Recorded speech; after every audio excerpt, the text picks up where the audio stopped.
কি আইসক্রিম খাইবা?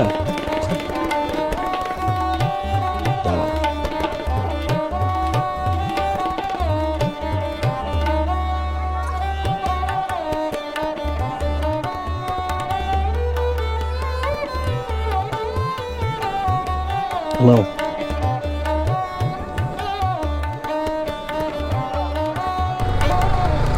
Hello everyone, welcome to রাইতেমন ব্লগস। আজকে হচ্ছে ঈদের দ্বিতীয় দিন। তো আজকে বেরিয়েছি একটু ঘোরাঘুরি করার জন্য। বন্ধুরা, দীর্ঘ 1 বছর পরে এটা আমার নতুন ব্লগস। গত বছর এরকমই এক ঈদের আগে আমার মোটরসাইকেলটা বাসা থেকে চুরি হয়ে যায়। এই 1 বছর সময় লাগলো আমার আরেকটা সেকেন্ড হ্যান্ড মোটরসাইকেল কেনার জন্য। তো আজকে অনেকদিন পর নতুন একটা ভিডিও তৈরি করলাম। তো এতদিন পরে আমি নতুন করে ভিডিও করতে পারতেছি, এর জন্য আমার খুব ভালো লাগতেছে। এতদিন পর আপনাদের সাথে কথা বলতে পারতেছি, এর জন্য অনেক বেশি ভালো লাগতেছে। তো আসলে যাদের বাইক খুব পছন্দের, তাদের বাইক যদি চুরি হয়ে যায়, তারা যে কী পরিমাণ কষ্ট পায় সেটা আসলে ভাষায় প্রকাশ করা যায় না। হ্যালো এভরিওয়ান, ঈদ মোবারক সবাইকে। তো আপনাদের সবাইকে স্বাগত জানাচ্ছি রাইতেমন ব্লগসে। তো দীর্ঘ 1 বছর পরে আমি এই ব্লগিং শুরু করলাম আবার। এরকমই এক ঈদের আগে আমার বাইকটা চুরি হয়ে যায় আমার বাসার পিছন থেকে। তো যাদেরই বাইক খুব প্রিয় পছন্দের, যারা বাইকিং রাইডিং খুব পছন্দ করেন, তাদের বাইক যদি চুরি হয়ে যায় কী পরিমাণ কষ্ট যে তারা পায় সেটা আর বলার বাইরে, সেটা আমি আসলে ভাষায় প্রকাশ করতে পারবো না। তো আমার দীর্ঘ 1 বছর সময় লাগলো আরেকটা বাইক কেনার জন্য। এই বাইকটাও আমি সেকেন্ড হ্যান্ড কিনছি। তো এতদিন আমি বাইক ছাড়াই ছিলাম, আমার কাছে বাইক ছিল না। আর আমার কাছে যখন বাইক ছিল না, মানে আমার কাছে যেহেতু বাইক নাই, আমি কিন্তু আমার বাইকটার খুব মিস করছি। মানে আমার মনে হয় বাইকটা আমার এমন একটা সঙ্গী ছিল যে আমার আনন্দ, দুঃখ, সুখ দুঃখ সব কিছু মানে সবসময় আমার পাশে থাকতো। কিন্তু যখন আমার কাছে বাইকটা ছিল না, তখন আমি বুঝতে পারছি বাইকটা যে আসলে আমার কত উপকার করছে, কত কাজে লাগছিল আর কি। বাইকটা কত কাজ আমি বাইকটা ছাড়া করতে পারি নাই, কত কষ্ট করতে হয়েছে। তো অনেক কষ্ট কইরা এই প্রায় 1 বছর পরে আমি আবার একটা বাইক নিলাম। তো ঈদের এই সময়ে আমি ভাবলাম যে জিনিসটা আপনাদের সাথে শেয়ার করি।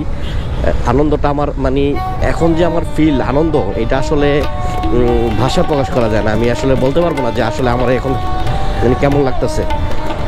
তো আসলে এই হলো বিষয়। তো এখন আমি যাচ্ছি হচ্ছে জাহাঙ্গীরনগর যাব। দেখি ওইখান থেকে একটু ঘুরবো ঘাড়বো। ঈদের মধ্যে ওইখানে কি আয়োজন করছে সেটা আমি এখনো দেখি নাই। তো আমি যে দেখবো এবং আপনাদেরও দেখাবো। তো চলুন জাহাঙ্গীরনগর চলে যাই।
আইসক্রিম খাইবা?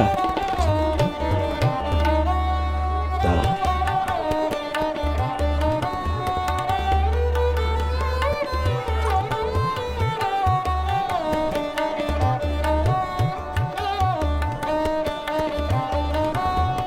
নাও